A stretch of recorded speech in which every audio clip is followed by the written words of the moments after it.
Good evening and welcome. I'm Sheila Balgobin and I am the Dream Decipherer, and I help you to crack the code of your sleep and dreams so you can sleep sound and dream deep. This evening's dream features a return to the past, which perhaps had a message for the present and even the future. So we'll get right into it and find out what the snakes and escapes are all about. The dreamer reports that she this dream began, and she though she didn't look at the clock, she knew it somehow that it was about 3:30 in the morning. She dreamt that she was back at her paternal uncle's home, who had raised her, but he had died many years ago, and she hadn't been or seen this house in over 40 years. His The uncle's wife, which was her aunt, was also her godmother, who is still alive, but was also in the dream. And we'll look at that. But all of a sudden, she saw herself as a younger child or a young person, and she was playing in the backyard with two seemingly harmless white snakes. Then all of a sudden, she became frightened because one of the snakes started to behave in a more aggressive manner. When she dropped that snake, it turned into a black, very aggressive snake and started to chase her. And she started running towards the house. All of a sudden, the snake that was chasing her fell into a round fire pit that suddenly appeared, and it burnt to a cinder. It was then that the dreamer noticed that there was two bite marks on the top of her left foot, even though she was sure that the snake had never actually bitten her or had gotten near enough to bite her. But she showed them to her godmother, and there was a neighbor who appeared suddenly, who said she had anti venom. The neighbor told the dreamer to follow her to her house, where she took a soft gel capsule, cut it open, and poured whatever was inside of it onto the bites, and then loosely wrapped her foot in something like cling film or saran wrap. The neighbor then told the dreamer to watch as the venom actually come out of the wounds, and the dreamer noticed that there was some kind of foam started to come out of the bite marks. Then the dreamer found herself back at her uncle's house, and yet again there was a snake, which also tried to bite the dreamer, but it before dying in a strong wind that came up out of nowhere and blew it away, it had bitten her on her left big toe. But the dreamer had some anti venom and she put it on, and then she woke up. So the dreamer then said she woke up, she kind of had an energetic cleansing and clearing, and then fell back asleep, and then after meditating decided to get to me to ask me what this was all about. Now, there's a number of elements in here, but we'll start from the very beginning, starting with the time. The dreamer perceived that the time was 3:30, or if you strike off the zero, 33.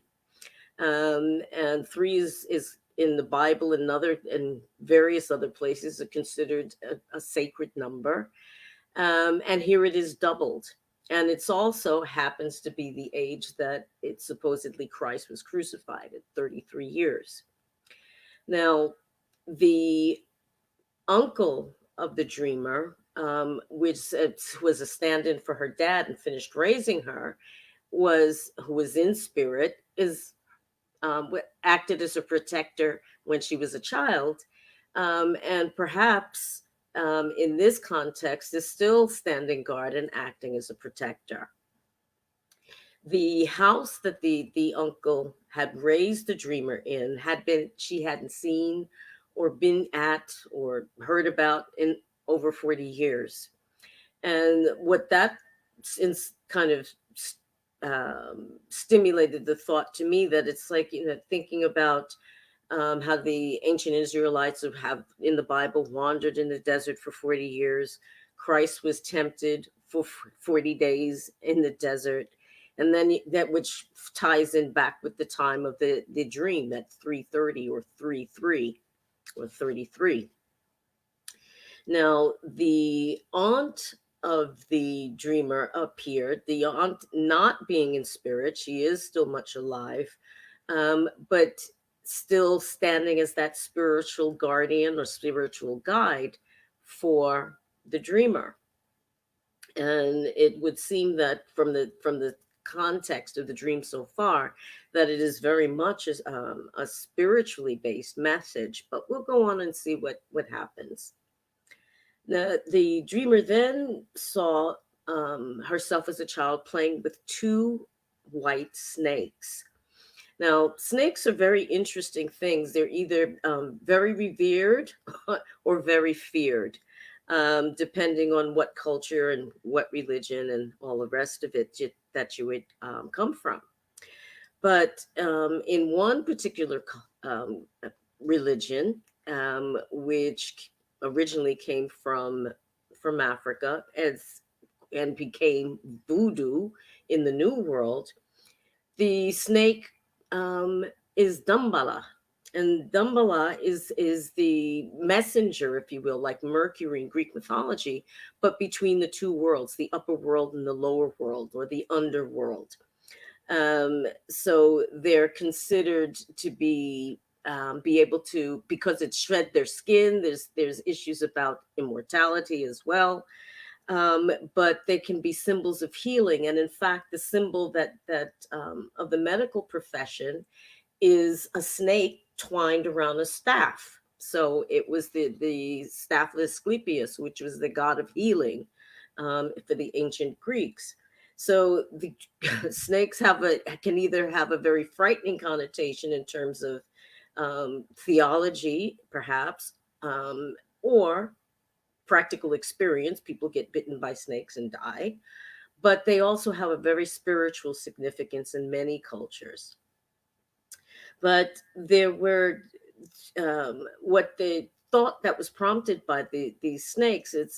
For the dreamer was, who or what are the snakes in her garden? Um, there, the imagery is, we use the expression people are snakes in the grass, or somebody's a snake, or what have you. So in this case, being that one of the snakes at least became something very vicious and harmful, who or what is like a snake in the grass attacking the dreamer? Now, the there's another thing that with regard to the snakes, and the fear of snakes could be a natural fear that humans have of snakes, and quite rightly so.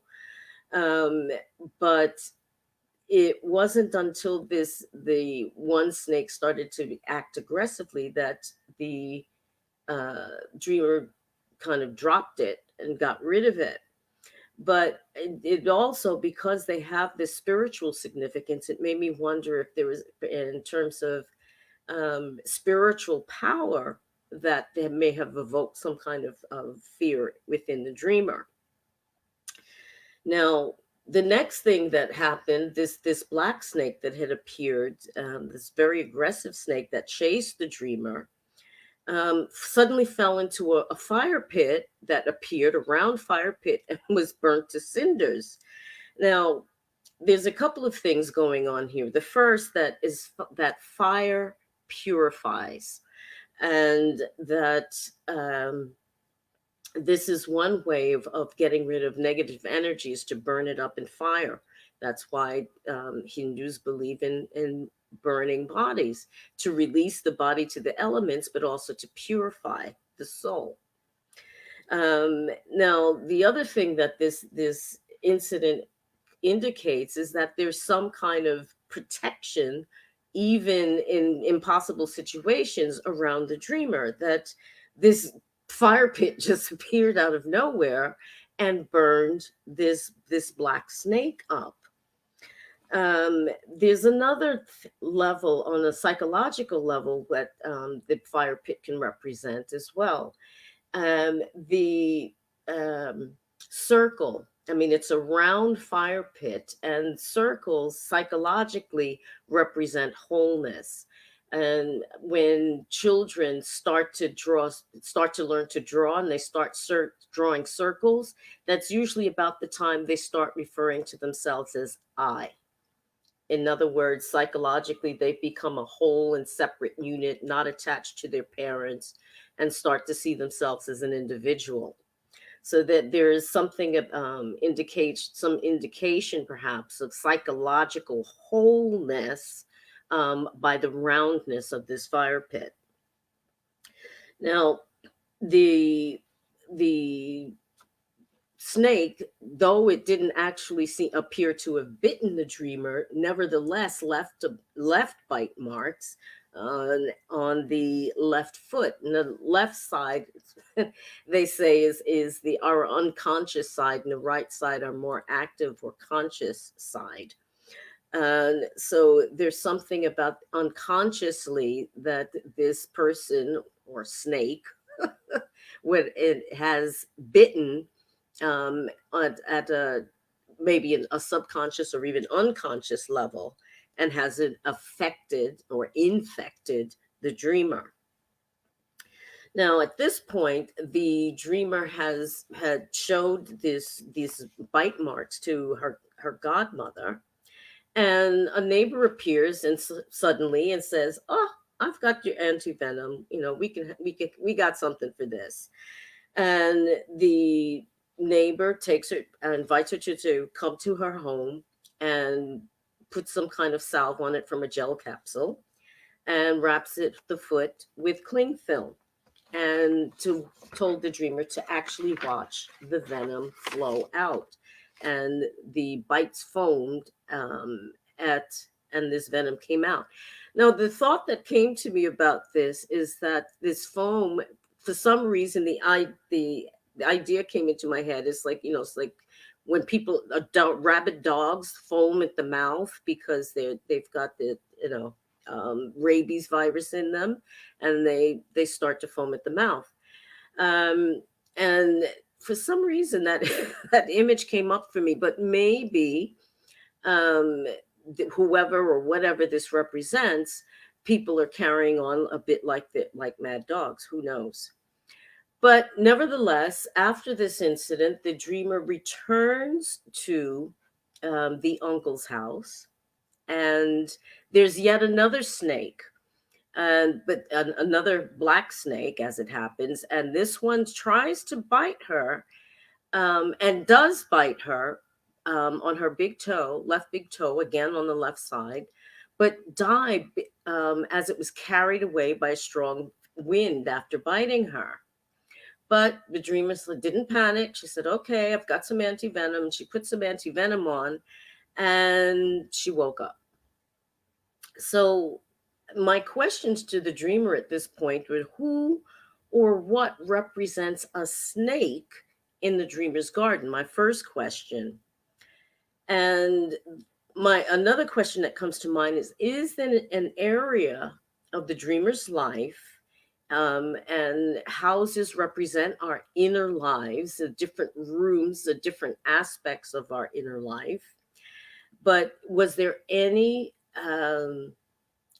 part of her life or area of her life that felt poisonous? I mean, these are poison venomous snakes, so there's something around poison or poisonous behavior or poisonous words, something around poison. As it happens, in discussing this dream, with the dreamer, she admitted that yes, there was most certainly, a poisonous situation, that was occurring in her life. Um, then my next question would, what was this situation, a pair of situations or pair of people that felt harmful to her. And though she couldn't quite connect the dots at first, but she said that yes, there was someone and there was a situation. Now, the come back for a moment here to the uncle and the aunt or godmother. They were standing in for the dreamer's actual parents who had passed away. But it's interesting that the uncle was kind of what represented a father figure, and it was an earthly kind of protector, food, clothing, and all the rest of it. Whereas the aunt was the spiritual guardian, the guardian of her soul, if you will, in that sense. And it is actually the women, in the form of the neighbor and the aunt, who affect the healing. Now, I've always said that the people in our dreams, that appear as people we know, are not always who they are. But they represent some aspect of the dreamer. And that would be my question: who or what do um, these these women represent in outside of their roles as neighbor and aunt? What could they represent or resonate with in the dreamer herself? But what was clear is that despite these troubles appearing, or these snakes in the grass appearing and trying to do damage, that there are there's always someone or something to prevent any real harm being done, even when there's a bite that's been received. um, and this was discussing this with the dreamer afterwards, and she found this very comforting, that there were, even whether from this side or the other side, that there were still people who loved her and were watching over her, and that she realize what this poisonous situation was and what her feelings were about it, and that empowered her to be able to address the issue, and clear the snakes out of the garden. So there you have it. You have snakes that can be a force for good or for evil, and people who watch over us, whether they're on this side or the other side. Thanks so much for watching and listening. Have a great evening and rest of the week, and I'll see you again soon. Take care. Bye bye.